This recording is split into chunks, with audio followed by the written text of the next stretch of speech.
Hi, my luxuries. It's me, Lull or Thai Asia, whichever you prefer to call me. I just might answer to it, okay? And I need y'all to understand my excitement so y'all don't think I'm overdoing it when I say how excited I am for this video. This was the first of many. For those of you that don't know, yes, I am an entrepreneur. I have my own luxury picnic and luxury hotel room decorating business at Luxury Creations. Y'all could go follow me on Instagram, but that's not about this one. That's not about this part. Reason being I'm so excited is because now I'm a real estate agent in training.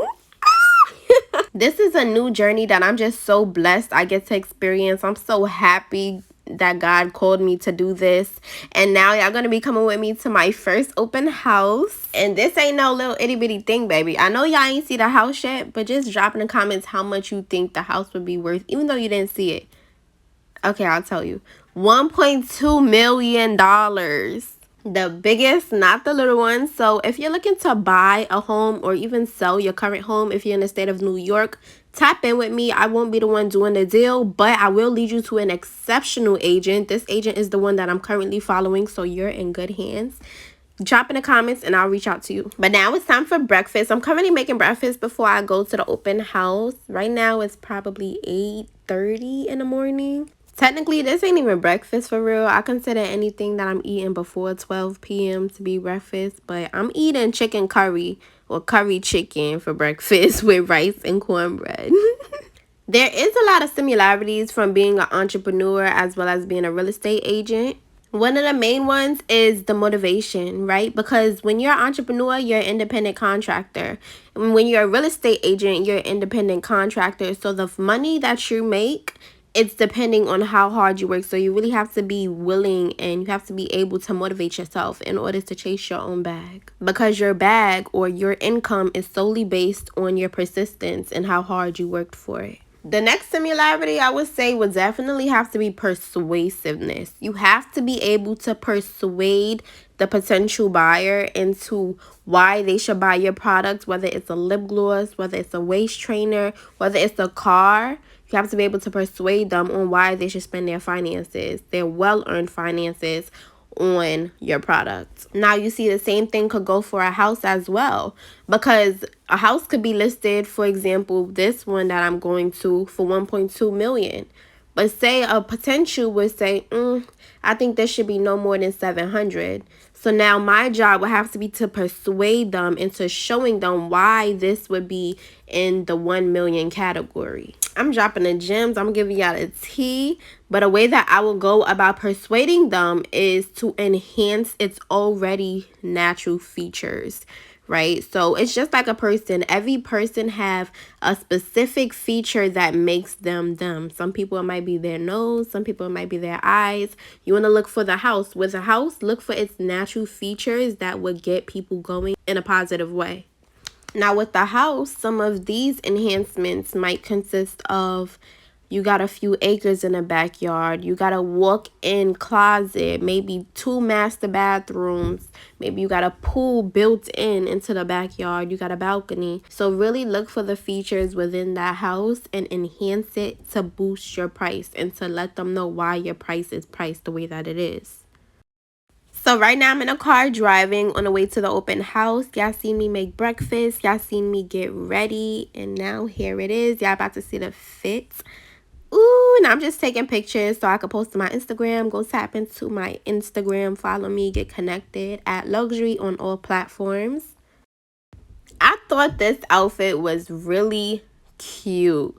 Like, it's giving modern day real estate agent, you know? It's giving summertime, mind you. It was like 98 degrees over here in New York City.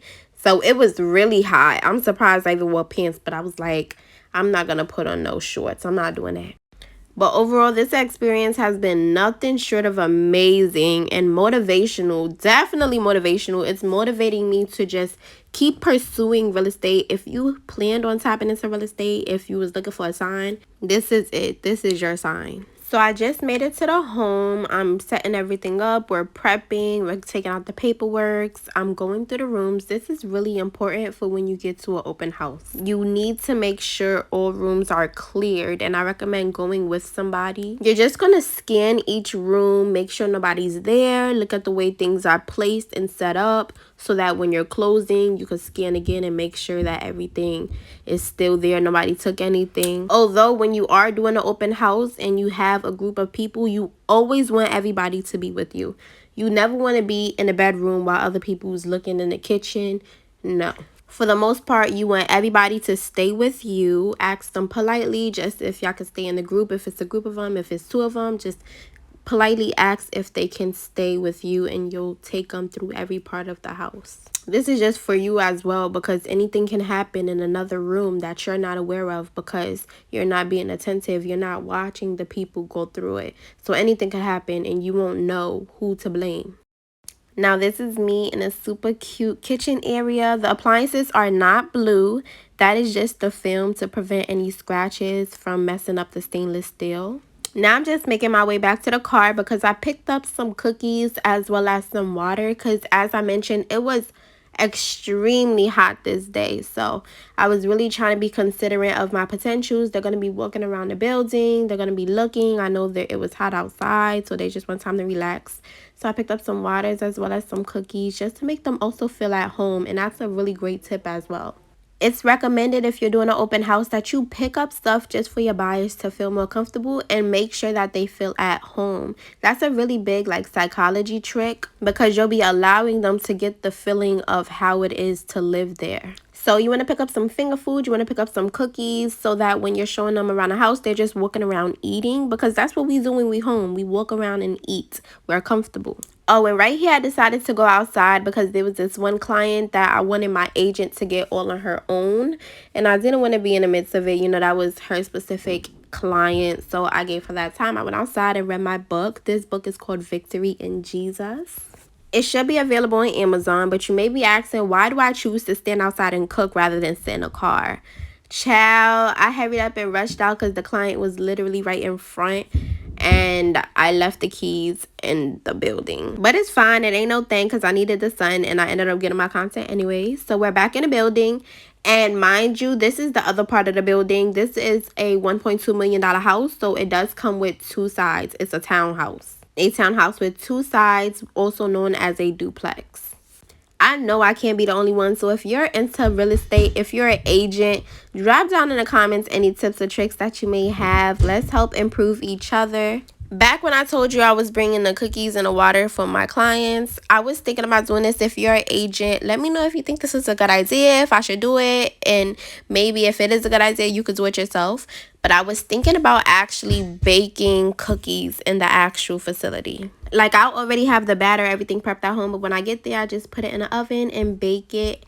And the whole house be smelling like cookies, chocolate chips, a really beautiful smell, making them feel like home soon as they walk in. But if I do this, of course, I will always have a backup case of cookies, because just in case the gas ain't working, the oven don't work, you always want to make sure you have a backup. But all the clients came, we did the final sweep, and we did a little balloon release, which was really amazing. I hope you guys enjoyed this vlog.